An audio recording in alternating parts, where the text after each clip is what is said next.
I'm Lena, and I work the night shift at St. Mary's Hospital morgue. It's 1 a.m., and I'm alone in the basement, checking bodies and writing down names on my clipboard.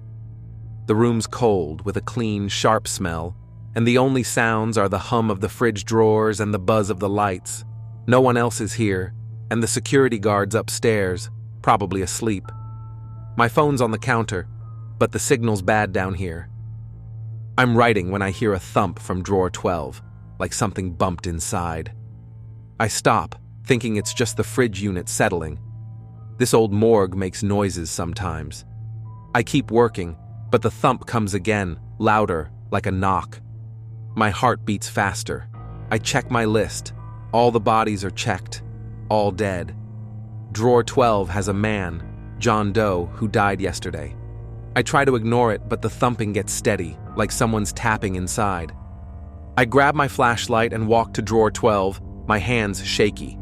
The thumping's loud now, like a fist hitting metal. I take a deep breath, open the latch, and pull the drawer out. It's empty. No body, just cold steel. I freeze, confused. The thumping stops, but then it starts again, from drawer 9 across the room. My list says it's empty too. I check it. Nothing inside. The thumping jumps to another drawer, then another, like it's moving. The lights flicker, and the room gets really cold, my breath showing in the air. It's too cold, too fast, not normal. I shine my flashlight around, and I see something move. A shadow on the wall, quick and gone. I turn, but no one's there. I'm alone, the door's locked, and no one's supposed to be here. My skin feels prickly. "Who's there?" I say, my voice wobbly. No answer, just more thumping, now from lots of drawers, loud and fast. I step back to the counter, grabbing my phone, but it's dead, screen black even though it was charged. The lights flicker more, and the thumping turns to banging, like hands hitting the drawers. I hear whispers, soft, saying my name. Lena. They're not from the drawers. They're all around me. My flashlight gets dim, and my fingers feel numb from the cold.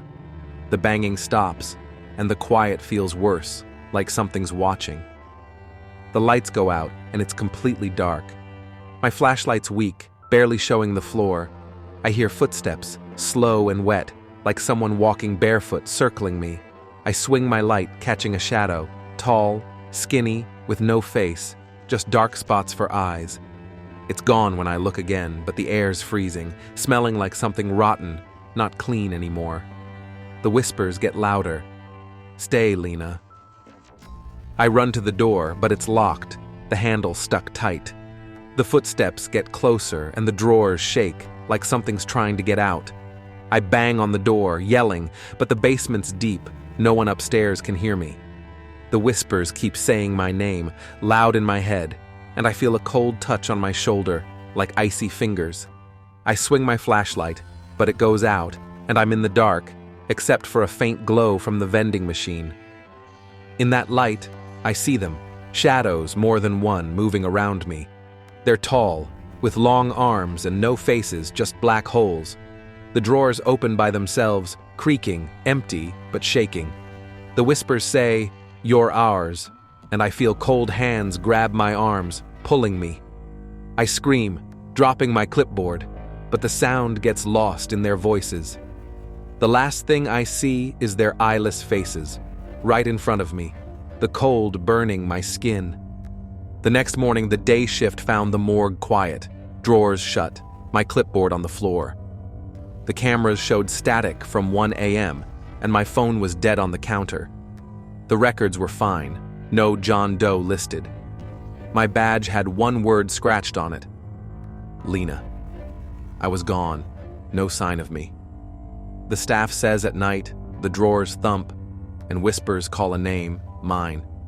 Shadows move in the dark, and workers feel a cold touch, like something's waiting in the empty drawers for the next shift. Story 2. I'm Marcus, a DJ at WKLZ, a small radio station in a quiet town. It's 2:30 a.m., and I'm hosting my late-night show, Midnight Riffs, playing music and talking to people who can't sleep. The studio's dark, with just the glow of my control board and one light bulb. The booth is soundproof with locked doors and thick glass. My phone's on the desk, but the signal's bad here, and the station's old equipment hums softly. I'm picking a song when the control board sparks, and static fills my headset, mixed with faint whispers, like people talking far away.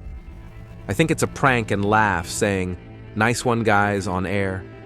I switch to the backup system, but the static keeps going and the whispers get clearer, saying, "Marcus, we know you." My heart jumps. I didn't say my full name tonight. I check the caller ID. It's blank. I turn off the feed, but the whispers stay in my headset. I try to stay calm, joking on air about tech problems, but the board's lights flicker and the backup system starts playing without me touching it. A creepy voice, not mine, comes through saying, "Marcus Reed, you left her at the lake 10 years ago." My stomach drops. No one knows about that night when I left my ex after a fight, alone by the lake. The voice keeps talking, mentioning the rain and her red scarf, things I never told anyone. My hands shake as I try to stop it, but the controls don't work. The phone rings, and a listener sounds scared. "Marcus, there's someone outside the station, just standing there." Another caller says the same, talking about a tall figure in the parking lot staring up. I look out the booth's window, but it's too dark to see. Then I hear footsteps, slow and heavy, inside the soundproof booth behind me.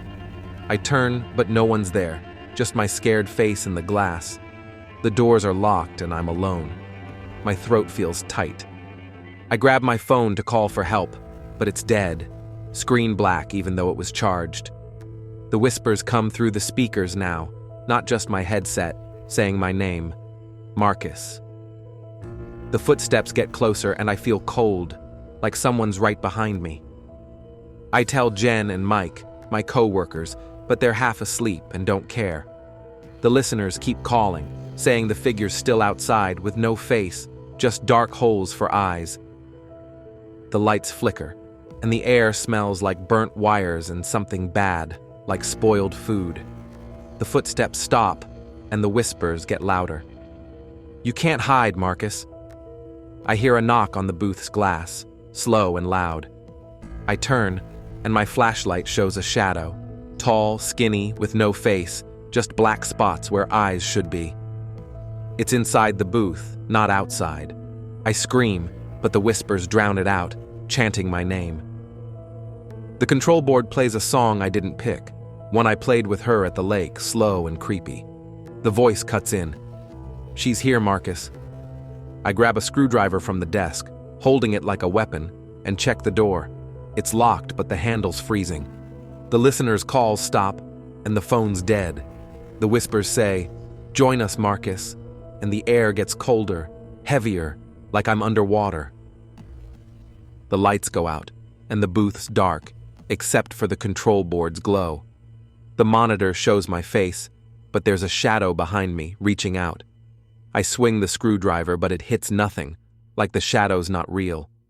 The figure's closer, its cold hand touching my arm, like ice. The whispers fill my head, saying, "You're ours." My vision blurs, and the last thing I hear is the song looping and the voice pulling me into the dark. The next morning, the day DJ found the booth empty, the control board still on, playing static. My phone was dead, my screwdriver on the floor. The logs showed no broadcast after 2:30 a.m., but listeners said they heard my voice, telling secrets. The cameras showed static, and my name was scratched into the desk. Marcus. I was gone, no sign of me. Night shifts now hear whispers on the air, calling a name. Mine. A shadow stands outside, watching, waiting for the next DJ to take the mic. Story 3. I'm Sophia, a cleaner at the regional airport, working the 4 a.m. shift in a closed terminal. The place is huge, empty, and eerie, with dimmed lights to save power. My broom scrapes the concourse floor, the only sound in the vast space. No flights land this late, and I'm alone, the other cleaners long gone. My radio's clipped to my belt, but it's quiet, and my phone's signal is weak in this concrete maze. The security cameras blink, but they're old and half don't work. I'm sweeping near gate 12 when I spot a suitcase in the middle of the concourse, black and unattended. It's odd. Passengers aren't here at this hour, and security should have caught it. I walk closer, my footsteps echoing. The suitcase twitches, sliding an inch, like something pulled it. My heart jumps. I stop, staring, but it's still now. I tell myself it's my imagination, the dim lights playing tricks. I reach for my radio to report it, but it crackles before I touch it. A voice whispering, "Sophia." My name, clear as day, but no one's on shift. I freeze, my breath shallow. I say, "Who's there?" into the radio, but it's just static. The lights overhead flicker, and the motion sensor lights down the concourse start turning on and off, one by one, like they're guiding me toward the restricted area. My skin prickles. I should stay put, but the suitcase moves again, a small jerk, and I need to know what's happening. I grab my flashlight and follow the lights, my broom left behind. The concourse feels bigger, darker, the air cold and heavy, smelling of jet fuel and something sour. The lights lead me to a gate door marked "Authorized Personnel Only." It's open, swinging slightly, though it should be locked. Beyond it, the tarmac stretches into the dark, an empty plane parked nearby, its windows black. My radio crackles again, the voice louder. "Sophia, come." I step back, heart pounding, but the lights behind me go out, leaving only the path ahead lit. I shine my flashlight into the tarmac, and there by the plane stands a figure, tall, motionless, its face hidden in shadow. My stomach drops. No one's supposed to be here. I try the radio again. "Security? Anyone there?" Static, then my name again. "Sophia." The voice isn't human. It's too deep, too hollow. I back away, but the gate door slams shut behind me, locking me out on the tarmac. The lights in the terminal flicker off, and my flashlight dims, its beam weak.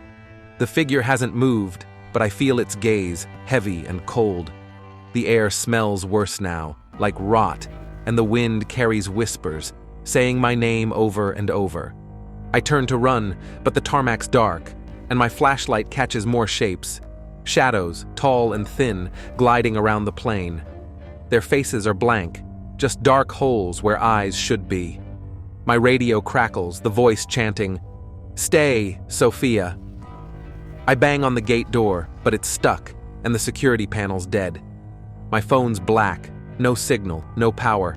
The shadows move closer, silent, their outlines twisting like smoke. I scream, but the sound's lost in the wind. I stumble toward the plane, hoping to hide, but the shadows follow, their whispers filling my head. The suitcase is there, on the tarmac now, open, empty, but moving, like something's crawling inside. The figure by the plane turns, its head tilting at a wrong angle, and I see its face. No eyes, just voids. The radio screams my name, and the shadows reach out, their hands cold as they brush my skin. The plane's door creaks open, though no one touches it, and the whispers say, "You're ours." I run, tripping over the suitcase, my flashlight falling. The tarmac's pitch black now, except for the glowing shapes on the ground, like eyes watching me. The shadows close in, their cold hands grabbing my arms, pulling me toward the plane.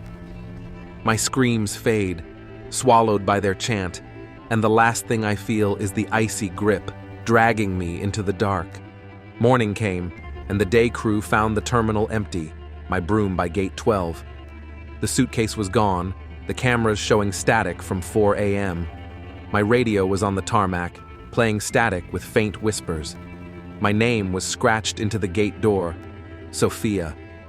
I was missing, no trace. Night cleaners now hear their names on the radio, and the lights flicker, leading to the tarmac, where shadows stand by an empty plane, waiting for the next shift. For more stories like this, share and subscribe Goofy Horror.